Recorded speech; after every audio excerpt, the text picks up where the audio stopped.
И мы с вами начинаем. Сегодня мы с вами говорим про жизнь, про кайф в этой жизни, про наслаждение, про то, зачем мы вообще с вами здесь родились. И я понимаю, что тема эта очень глобальная, а с другой стороны, она очень многих интересует. И с одной стороны, это предназначение, с другой стороны, это вечный выбор духовный или материальный, или вообще физическое. И очень сложно это все как-то разделить, прочувствовать внутри себя. И в тот же момент получается такая история, что время-то сейчас меняется, и понимание, в какие категории сейчас все это вытекает, у многих людей нет. Но интуитивно каждый из вас, каждый человек, живущий на этой планете, прямо сейчас, каждый конкретно в своей ситуации, каждый конкретно на своем месте чувствует и понимает, что все, что было до сегодняшнего дня, до этого момента, оно уже не актуально. А вот что приходит вместо этого, что приходит на смену, какие новые условия жизни, да, так скажем, правил игры встают на место старого, вот это вот очень интересный разговор.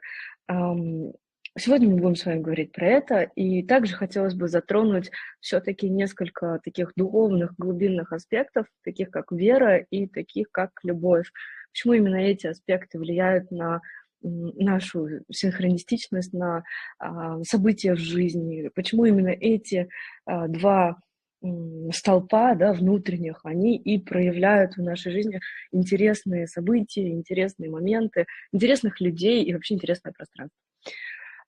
Все довольно просто и сложно одновременно, потому что парадигма страданий, жизнь как страдание, она закончилась. И в тот же момент на это место пришел такой период, такая эпоха, да, индивидуальности, когда каждый человек в своей собственной уникальности, в своем собственном естестве, на своем месте может в этой жизни, может в этом мире сотворить то чудо, ради которого он и родился на эту планету. Поверить в это, конечно, сложно, поверить в это практически невозможно, да, но каждый человек, который сегодня, прямо сейчас живет и существует именно с этой целью. Не с тем, чтобы страдать, не с тем, чтобы кому-то что-то делать или делать вместо кого-то, а для того, чтобы быть счастливым. И сегодня я хочу провести интересный эфир, потому что по мере того, как вы меня слушаете, я буду задавать вам какие-то вопросы. И если вы будете слушать внимательно, то внутри себя вы сможете найти какие-то ответы. Так вот, первый вопрос, который я хочу задать конкретно вам, это что сделает вас счастливым? Что для вас такое счастье?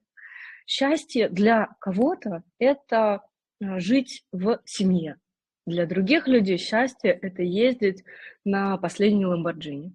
Для других людей счастье– это выходить на берег океана и смотреть на красивый закат. А может быть, для вас счастье– это что-то другое. Может быть, для вас счастье– это состояние. Но когда мы говорим о том, что я хочу, чтобы моя жизнь стала хорошей и счастливой, в первую очередь для себя внутренне нужно дать определение этому счастью.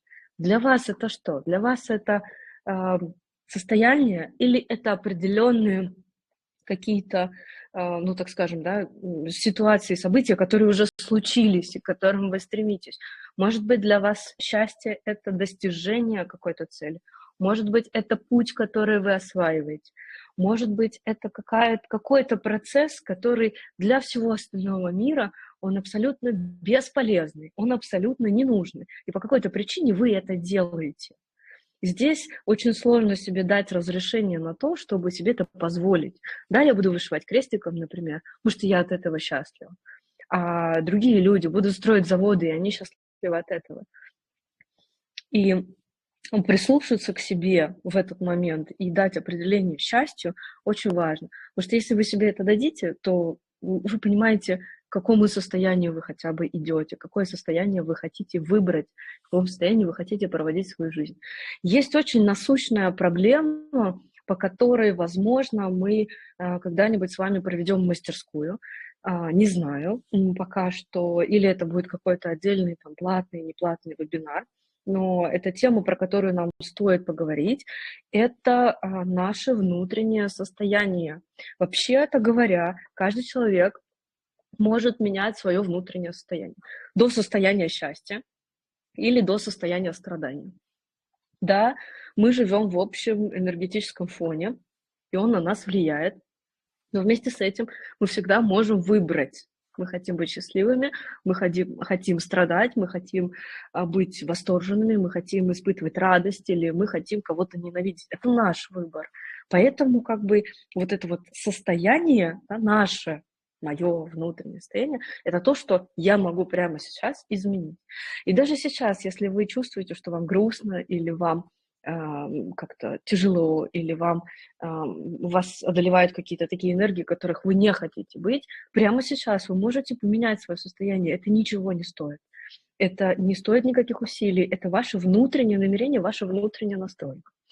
Это то, что я вам хотела сказать. Но как вот есть, знаете, такое понятие, как эталонное состояние. Есть еще вторая история, называется сутевая часть, да, сутевая настройка человека. То есть это две разные истории, но они очень похожи. Сутевая, ну вот сутевая, да, энергия, сутевая настройка, так скажем, да, это базовые заводские настройки, с которыми мы сюда с вами приходим. То есть если я по своей сути не, ну, например, не умею и не хочу, и не буду, и не могу танцевать, то в жизни я вряд ли это буду делать. Я могу, да, приложив большее количество усилий. Но если я по своей сути прекрасно могу разговаривать с людьми, я могу прекрасно контактировать, я могу помогать кому-то, я могу кому-то что-то подсвечивать из тех слепых зон, которые не видно, значит, в этом есть моя суть. Если в вашей сути прописано то, что вы прекрасно умеете замешивать тесто, и оно получается настолько вкусным, что ни у кого в жизни, в этом мире, на этой планете его не получается, значит, в этом есть какая-то ваша сутевая настройка. И очень важно за ней идти и ее вообще понимать. Но с другой стороны, есть и вторая история, да, это эталонное состояние, про которое мы с вами уже говорили, и это эталонное состояние ваше, это и есть как бы состояние счастья, максимального счастья. До этого состояния можно дойти, ну вот, действительно, просто дав себе вот это вот внутреннее намерение. Через него проходит невероятное количество энергии, через него, из него, вместе с ним, да, происходят в жизни какие-то удивительные события, происходят интересные встречи, происходят интересные люди, случаются какие-то ну, невероятные, да, огромные, масштабные или наоборот очень, да, вот, интимные, внутренние процессы, которые недоступны нам вообще-то, если мы не находимся в своем эталонном состоянии. И хорошо бы, если бы вы также понимали, что для вас является вот этим эталонным состоянием. Ну, по-другому говоря, что для вас является счастьем в этой жизни.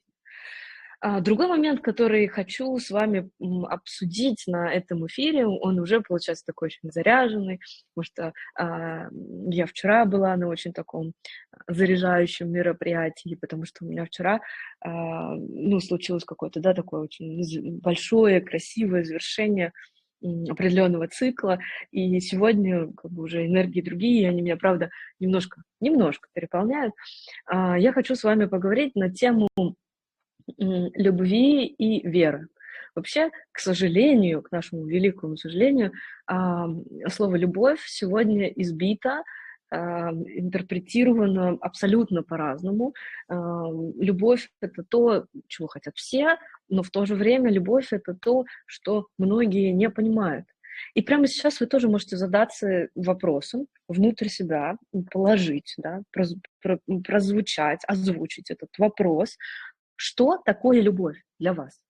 Для кого-то любовь — это дети, для кого-то любовь — это опять состояние, для кого-то любовь — это способность, для кого-то любовь — это, не знаю, возможность. Да? То есть очень важно понять, что вы ставите, какое первое слово вы ставите после тире. Нету неправильных определений, но вместе с этим нужно понять, что для вас любовь.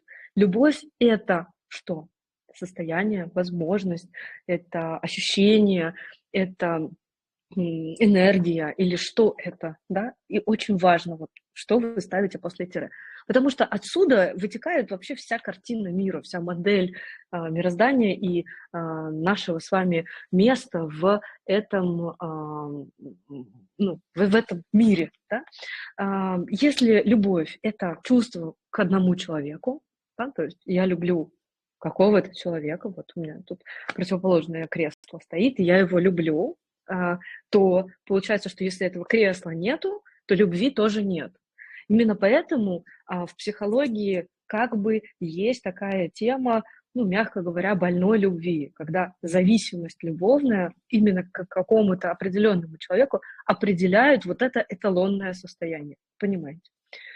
И теперь мы с вами делаем разворот в понятии любви и пытаемся все-таки найти какое-то вот объяснение.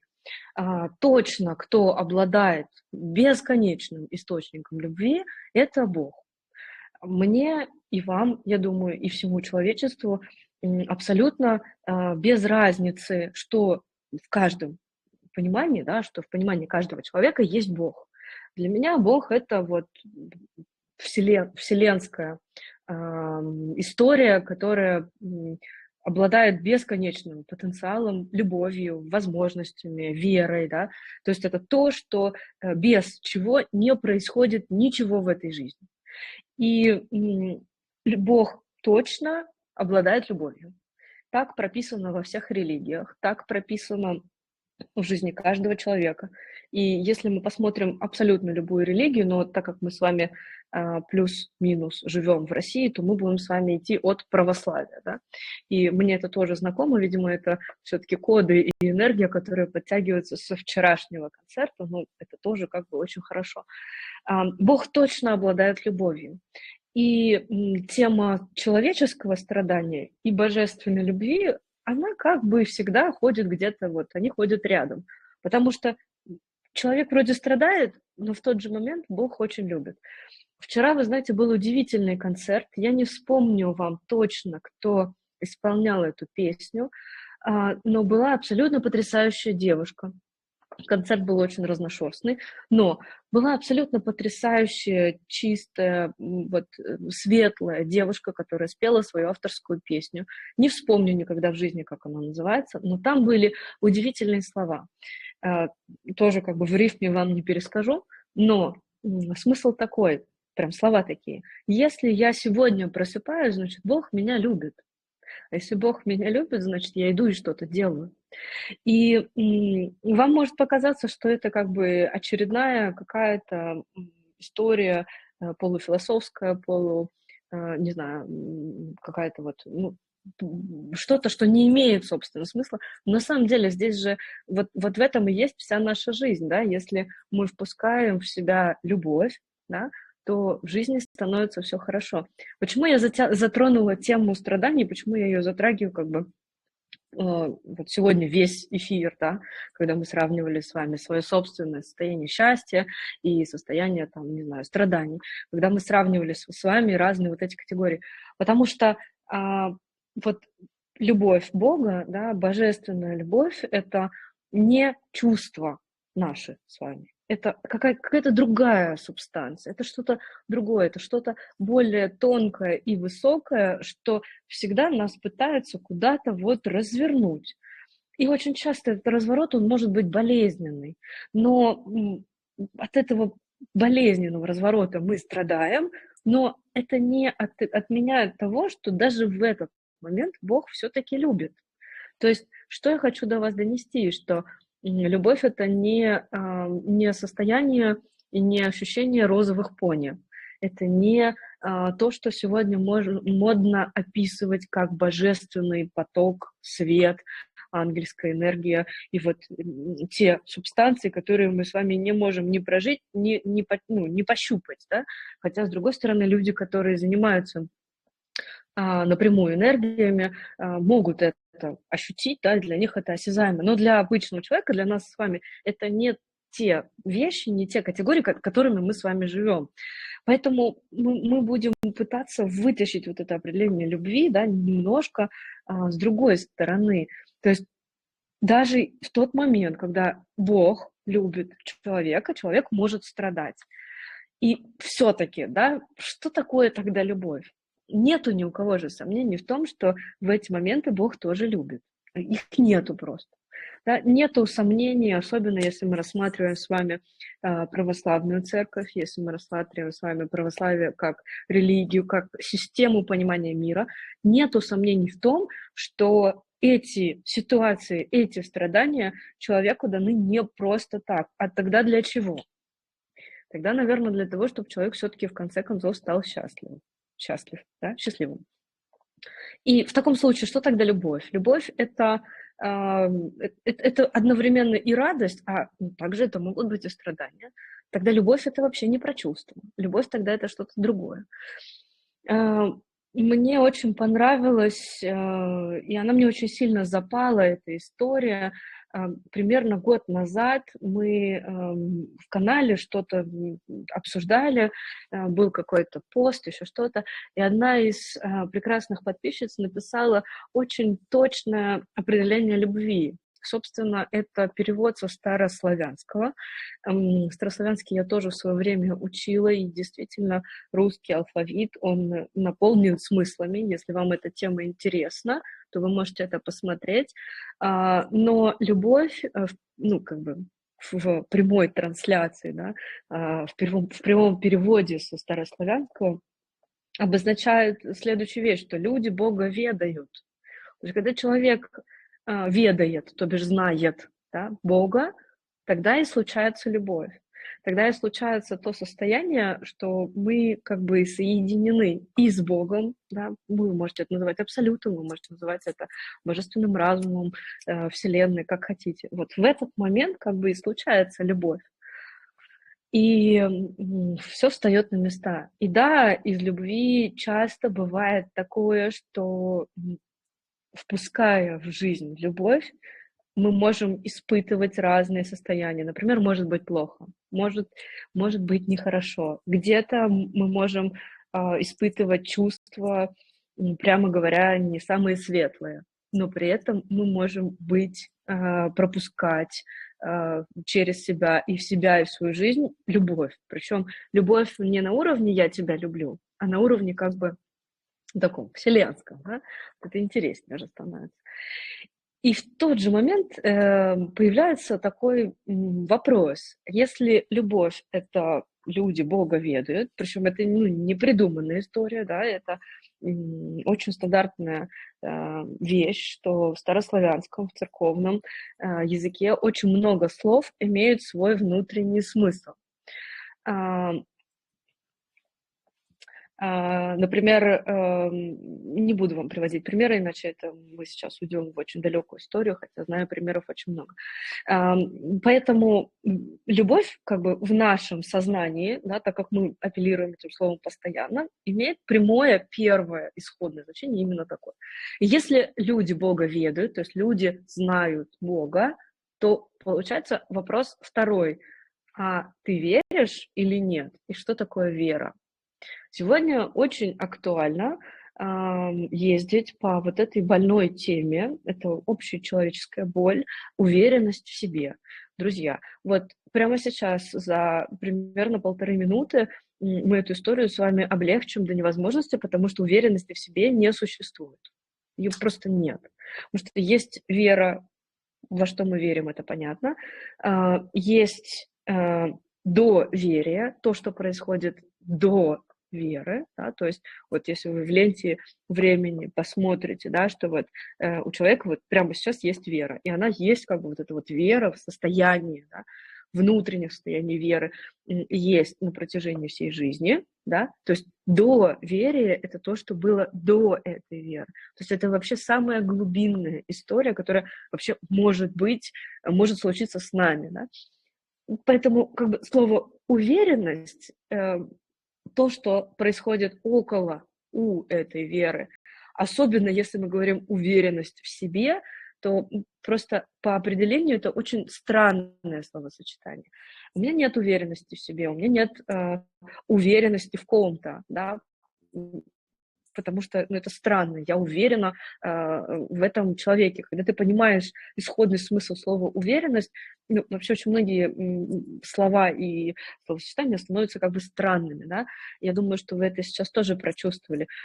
Нету уверенности у меня, и у людей нету вот этого состояния уверенности в себе. Потому что если мы посмотрим с вами глобально, то есть как бы, да, божественная субстанция, есть какая-то ангельская субстанция, по-разному их называют иногда ангелами, иногда называют хранителями, иногда называют ангелами-хранителями, иногда называют высшими проводниками. То есть ну, вот эта тема, она описана, да, в околоэзотерической литературе, так скажем, и в практиках, в разных традициях по-разному. И есть вот человек. И когда человек, да, вот третья, да, вот история вот эта вот промежуточная, потому что ниже тоже там кое-что есть, но мы об этом не будем говорить, говорит, что у меня есть уверенность в себе, то тогда все мироздание делает вот так. То есть в смысле, как у тебя вот у этого маленького, крошечного сознания, как там внутри помещается что-то. И здесь очень важно понимать, что через вот этот канал веры, через обращенность, да, к божественному, через обращенность к Богу, и у человека и появляется, во-первых, любовь к миру, любовь, да, вообще вот любовь как состояние, любовь как энергия. И в тот же момент появляется вера. Верить в то, что я сейчас смогу что-то сделать, это бессмысленно. Сколько раз у каждого из вас случалось такое, что вот мы все спланировали, мы спланировали от А до Я, по всем канонам это 100% должно получиться, но оно не получается, потому что у божественного разума, у Бога, да, у него другие планы. И очень часто вот такие вот планы, они обламываются в тот момент, когда мы говорим: я в себе уверен, я все сделаю, я все спланировал, погнали. И тогда Вселенная разводит руками и говорит: так, что здесь не то, давайте что-то починим. И вот этот процесс, он интересный. Вера и любовь, они действительно, ну, не то что помогают жить, я не понимаю, как можно жить по-другому, это искреннее мое непонимание. Потому что если не верить в Бога, а верить в себя или верить в какого-то другого человека больше, чем в божественную суть, то возникает очень много вопросов и очень много искажений. И очень многие люди об это обжигаются, и это становится как бы не очень интересные, счастливые, наполненные истории. Поэтому я очень верю и знаю, и хочу, да, и вам искренне желаю, чтобы в вашей жизни, в вашей системе понимания этого удивительного и уникального процесса под названием «жизнь» появились такие определения, как вера и любовь. И пусть это будут ваши определения. Они могут меняться. Иногда мы в определении любви можем вставить, что любовь — это состояние. Иногда мы можем вставить, что любовь — это возможность. Или любовь — это способность, да, какая-то определенная, например, способность принять. Но ни в коем случае не говорить себе, что любовь — это чувство, которым я могу вот что-то заполнить. Любовь — это вообще далеко не чувство, и это что-то другое. А вот что другое конкретно для вас, я думаю, что каждый из вас определит самостоятельно. В целом, вот практически все, что я вам хотела рассказать на тему каких-то таких внутренних, да, процессов и какой-то вот глобальной истории. А с другой стороны, хочу вам еще рассказать такую историю, что только сейчас я вот закончила консультацию, собственно, поэтому пришлось задержаться на 10 минут, и я вам благодарна, что все подождали. Мы только что обсуждали такую тему, как духовная, материальная, вот, физическая, да, и все-таки в чем есть сакральный смысл. Если понаблюдать и порассуждать на эту тему вот так вот очень отстраненно и со стороны, то есть один факт, который мы отменить, ну, никак не можем. Если вы прямо сейчас смотрите этот эфир, если вы прямо сейчас что-то делаете, да, кто-то пьет воду, кто-то, не знаю, играет в какую-то игру на телефоне или у кого-то играет телевизор, в общем, есть какой-то контакт с реальностью, мы не можем отрицать одной вещи, что мы с вами люди, да, то есть мы в человеческой форме, мы, слава богу, пока не абсолютный разум, мы, слава богу, с вами не выходим в астрал через день, да, потому что люди, которые покидают, люди, которые покидают свое тело, да, то есть сознание выходит из тела, они начинают заболевать как бы деменцией или Альцгеймером, или потерей памяти, или шизофренией. Там много разных историй, но, слава богу, мы с вами люди, у которых есть определенное сознание, у которых есть подсознание, но самое главное в определении человек где-то на уроке биологии или обществознания я на всю жизнь запомнила такое определение, что человек — это существо биосоциальное. То есть помимо социальных каких-то форм, да, которые тоже важны для нас, у нас есть и биологические какие-то категории, которые также важны. То, что мне абсолютно не нравится сегодня во всех традициях, не традициях, да, концепциях и школах, которые сегодня есть, это какое-то избегание вот этой вот человеческой сути. Мы идем искать божественный смысл и изучать закон мироздания, и при этом мы немножко забиваем и забываем про свою собственную жизнь. Я тоже человек, про то, что я тоже живу, про то, что мне как человеку нужно удовлетворять какие-то потребности, про то, что вообще у меня есть тело, и оно что-то о себе дает знать, да, что-то ему требуется, что-то ему нужно. И мы про эти процессы мы просто забываем.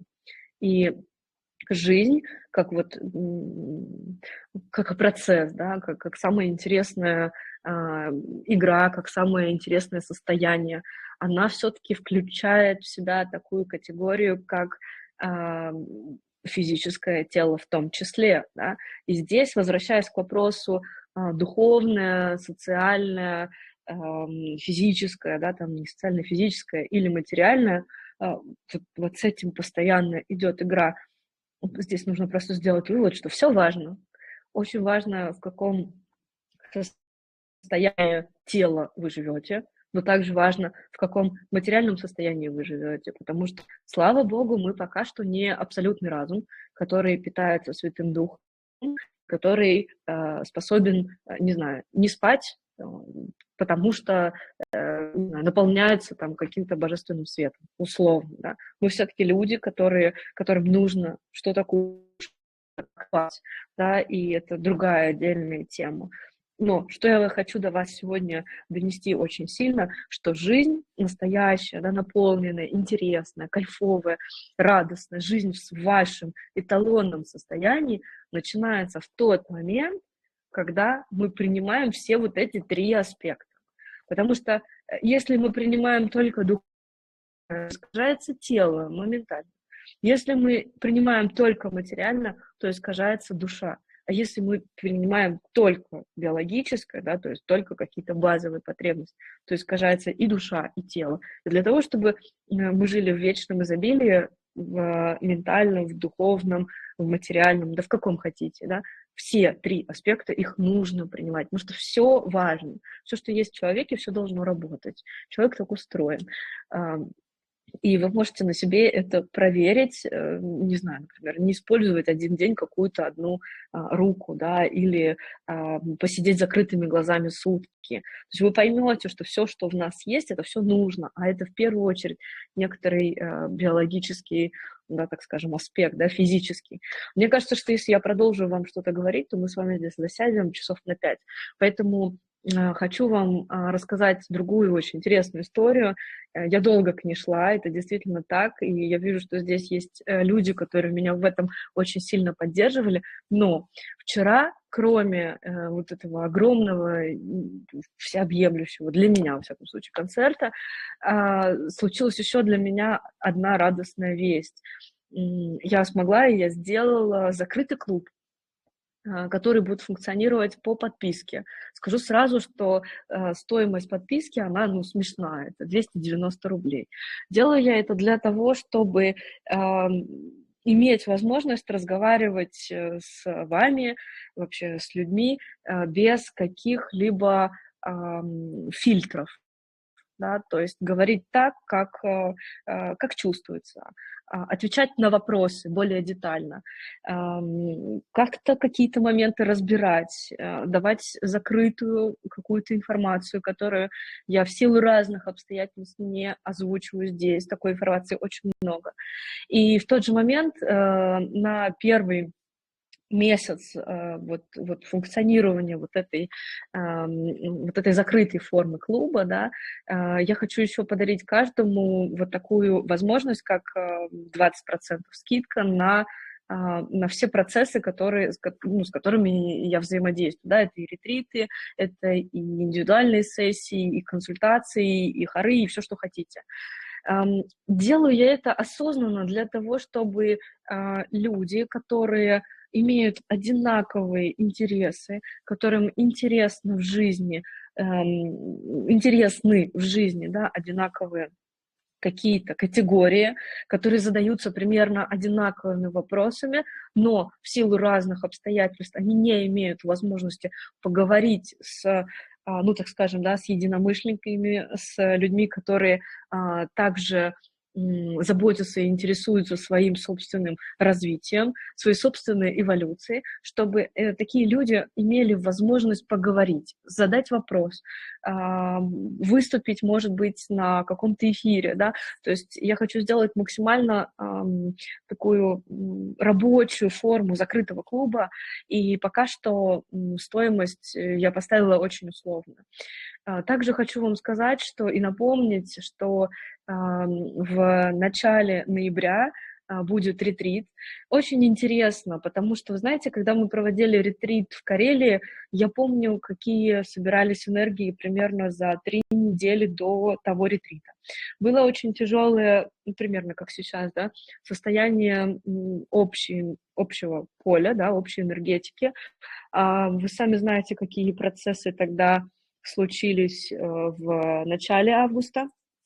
Тогда же было очень много вот разных довольно таких критических и общих состояний, которые все считывали, и через вот такое вот состояние я решила организовать ретрит.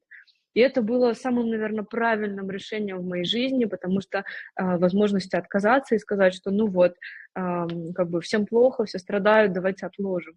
Можно было так сделать, но все-таки как-то мы собрали эту группу, я собрала ее, и мы прожили 3 потрясающих ночи, 4 дня где-то на острове в Карелии. Обязательно я это повторю следующим летом, потому что это, ну, это вообще другое касание, это другой уровень взаимодействия, и это другой уровень честности вот к самому себе. И это потрясающе. И сейчас, собственно, происходит то же самое, потому что ну, я об этом скажу в закрытом клубе, что сейчас происходит. Не буду это озвучивать в прямом эфире, да, на широкую аудиторию. В целом состояния энергетические, они точно такие же. И у меня была тоже мысль, думаю, может быть, отменить, может быть, перенести там на Новый год. После Нового года там люди расслаблены, поплаваем там где-нибудь, да, после Нового года. Но я поняла, что действительно очень, очень много совпадений с первым ретритом, и вот сейчас, и что сейчас его действительно надо провести. Стоимость ретрита на самом деле не такая высокая. Я понимаю, что для кого-то это много, и я всегда иду навстречу в смысле какой-то рассрочки, платежи там, по частям и так далее. У меня сейчас, честно вам говорю, вот конкретно с этим ретритом нет нет цели забить все пространство и заработать вот столько, сколько можно, да, потому что организация всего этого процесса, она сама по себе, по своей себестоимости, она очень трудозатратная и экономически, и энергетически, и как хотите. Но есть огромное желание, и я вижу эту возможность для того, чтобы провести групповую большую историю для всех. Прошлый ретрит, многие, ну, участники, да, нас 10 человек было, И, честно говоря, я даже не выкладываю это в канал, но на самом деле наш чат ретрита там, с 15 по 17 августа, он до сих пор работает. Примерно 3-4 раза в неделю кто-то чем-то делится. И это потрясающе, потому что люди нашли как бы единомышленников, люди нашли место для себя, в котором можно быть собой, в котором можно открыться, в котором можно довериться другим людям. И это чему, на мой взгляд, самому важному мы все научились на прошлом ретрите, это безусловное принятие как себя, так и других людей. И вот в таком пространстве это, конечно, потрясающе находиться, потрясающе быть, и я очень рада, что вот так вот оно случилось. И самый интересный момент для меня, опять же, случился в том, что вот сегодня у нас, я не помню какой, 15 октября, получается, что прошло 2 месяца с прошлого ретрита, и до сих пор у очень многих людей темы, которые мы вместе проходили на ретрите, с которыми люди там работали, которые действительно проживали, принимали, они, вот эти вот энергии, они до сих пор живы. То есть это был вот такой глобальный, масштабный запуск для того, чтобы выйти вообще вот, прорваться вперед, да, кто-то, как это сказать, прорвал свой потолок, да, кто-то делает абсолютно новые какие-то шаги и выборы. И это по степени как бы моей погруженности у меня еще такого не было. Поэтому в этот раз я также хочу исследовать в первую очередь для себя, да, как бы с вашей стороны это, ну, возможность в этом поучаствовать, потому что мне один раз на ретрите, на первом ретрите девочка сказала: я приехала к тебе, я не хочу слушать других людей. И я ей тогда сказала: хорошо, давай с тобой доживем до конца ретрита. И в конце ретрита, когда мы сели за общий круг, она сказала удивительную вещь. Она сказала: ты знаешь, я действительно ехала к тебе, а я поняла, что я получила намного больше, потому что я встретила всех людей. Через каждого я увидела какую-то другую часть себя. Через каждого я поняла и приняла какую-то свою собственную историю. И это удивительный опыт, потому что одно дело ехать только к мастеру, а другое дело, когда выстроено пространство так, что хочешь, не хочешь, но ты увидишь и получишь ответы. Поэтому приглашаю вас еще раз.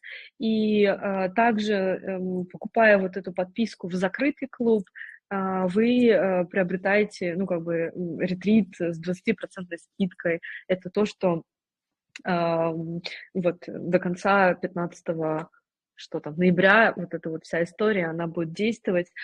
Ссылкой на закрытый клуб я поделюсь. Сейчас я проверю вопросы, если они у кого-то есть, то я на них отвечу. Если их нету, то я с вами прощаюсь.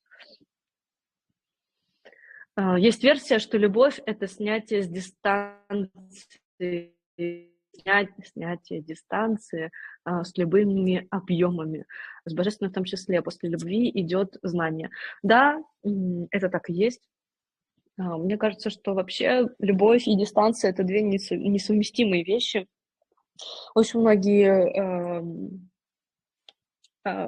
классные психологи и очень многие сильные, действительно сильные мастера энергопрактики и вообще мастера своих школ меня очень сильно ругают за то, что у меня, например, дистанции с людьми действительно нету. Если я понимаю, что я могу дать вот столько, я дам, мне не жалко. И не знаю, может быть, это в силу того, что пока что у меня горят глаза. Или, может быть, это в силу того, что я действительно очень люблю свою жизнь, не свою жизнь, а вообще жизнь как процесс. Да?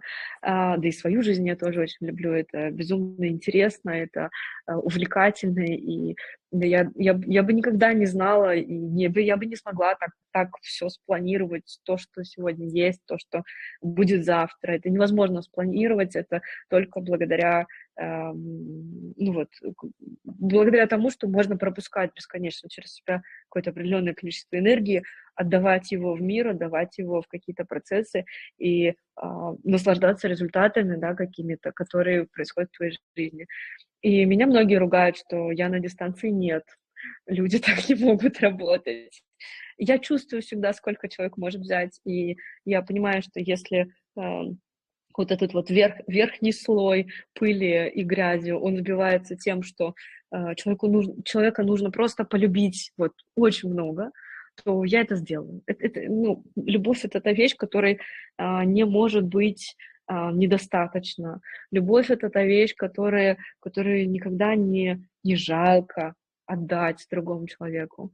Любовь — это та вещь, которая есть всегда, она просто бесконечна. Поэтому, да, действительно, когда есть любовь, дистанции уже никакой не будет, потому что, ну вот, ты просто любишь, ты просто, через тебя просто эта любовь проходит, просто она в твоей жизни есть, она есть в тебе, она есть внутри твоего сердца.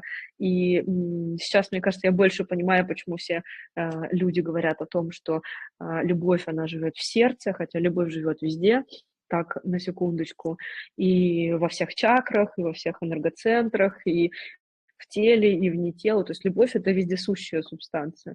Но опять же, тогда надо дать определение, что такое любовь. И я очень хочу и искренне вам желаю, и верю, и знаю, и как хотите это называйте, что каждый из вас это определение для себя найдет. Так что вот такая. А вот на тему того, что идет после любви, идет там знание или идет вера, или идет какая-то другая категория, вот это интересно, потому что смотря с какой стороны мы смотрим на понятие любовь, да, то есть мы смотрим с этой стороны или с другой.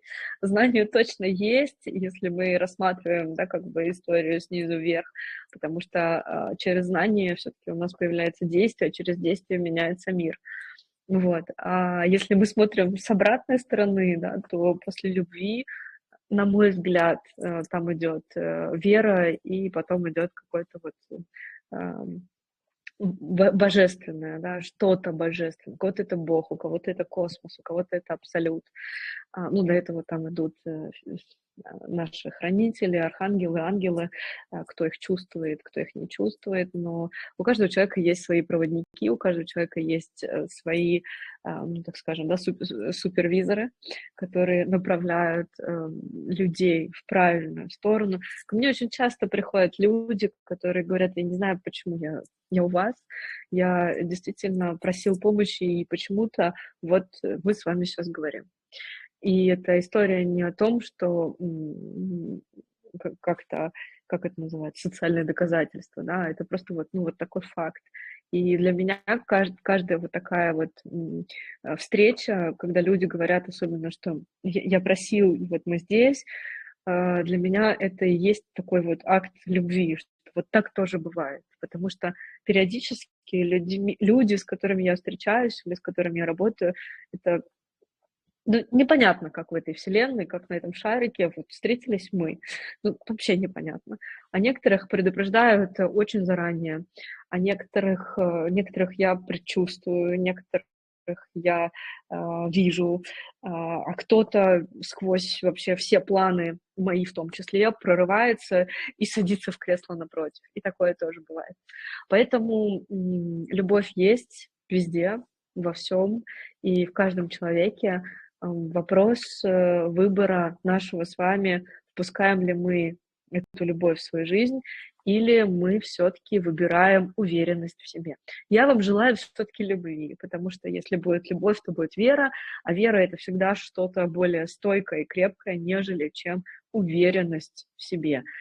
Пропуская через себя бесконечное количество энергии, да, то есть это вот пропускная способность, это проводимость, как угодно это называйте, мы можем сотворить в своей жизни очень-очень много чудес, и это очень интересно. Когда мы говорим про уверенность в себе и говорим про то, что вот внутри меня есть нечто и что-то, что способно, да, там, изменить, не знаю, мир и сделать его лучше и так далее, то здесь разговор идет все-таки про гордыню и все-таки про эго, которое чуть-чуть где-то выскакивает. И, конечно, если сравнивать, ну вот общую, да, вот эту вот масштабную глобальную картину, мира и любого человека с абсолютно любым, уровнем проводимости, осознанности и чего хотите, то, конечно же, всё-таки, обращенность к высшей субстанции, любовь и вера, они все-таки побеждают, и они все-таки более масштабны. Поэтому на сегодня я закончила. Я очень надеюсь, что я вас зарядила такой энергией хорошей, на мой взгляд. На ваш взгляд, не знаю как. Желаю вам классного дня. Всем желаю любви и, пожалуйста, вытаскивайте для себя максимум из этого эфира в том числе. И постарайтесь все-таки для себя дать определение как любви, так и веры, так и своего эталонного состояния. Со всеми прощаюсь и желаю хорошего дня.